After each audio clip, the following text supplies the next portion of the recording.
Hey guys, when season 2 commenced, we're committed to bringing you real issues and also have honest conversations about shaping our lives and also our future. And what a season it's been. We've talked about screen addiction and how it's rewiring our attention. We've sat with stories of autism, learning from those living it every day, not just as a diagnosis, but as a spectrum of experience and resilience. And also, you should remember when we talked about how we care for other persons and also the systems around them. And of course, we unpacked the jackpot wave and what happens after the move. And we didn't shy away from one of the biggest challenges of our time: information disorder. The way information, misinformation, and disinformation are shaping what we believe, how we behave, and even how we vote. We also examined corporal punishment, right? Yeah. Whether it's discipline or damage, and how culture and law collide in shaping how we raise our children. Well, we also explored the realities of electricity access and what it means when a basic necessity still remains out of reach for millions across the continent. We also brought about the light about how to treat prisoners, not just as offenders, but also as human beings with dignity deserving of rehabilitation and also justice. Remember when we wrestled with the rise of social media trial? Where public opinion often becomes judge and jury long before the fact can speak.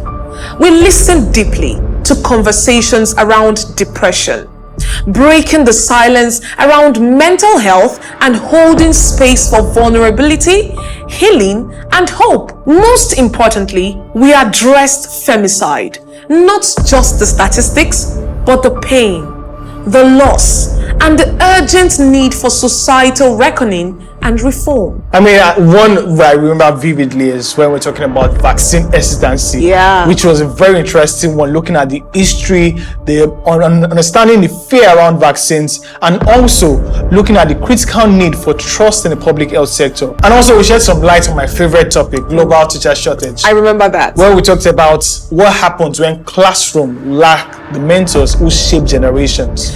Yes, Paul. Don't forget language extinction. How losing a language means losing a people's soul and the fight to preserve identity through words. These are many more things that we talked about on this season. Yeah? True. And these weren't just about episodes, They were more or less like mirrors reflecting society back to us and hopefully help us see a little more clearer picture of what we hope for. But here's what mattered to us most. We didn't just highlight all of these challenges here and there. We even asked the other questions. What can we do about it?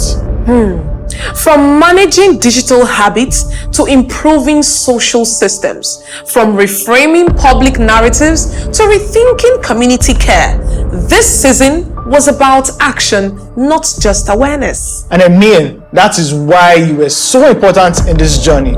And of course, you showed up, you listened, you shared, you reflected, you helped build a space into what it is today, a community growing that is ready to shape change, a story at a time. It's obvious that Timeline has never just been a show. It's a space for growth, for learning, and for solutions.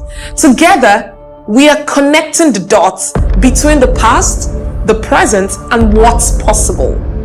And so, as we wrap up season 2, know that the work continues and there's still a lot of work to be done. Of course.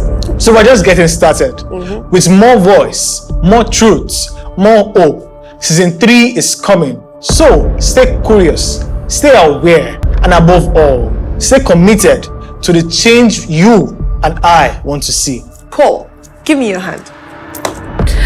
Thank you for being on this journey with us. This is Timeline, and this is just the beginning.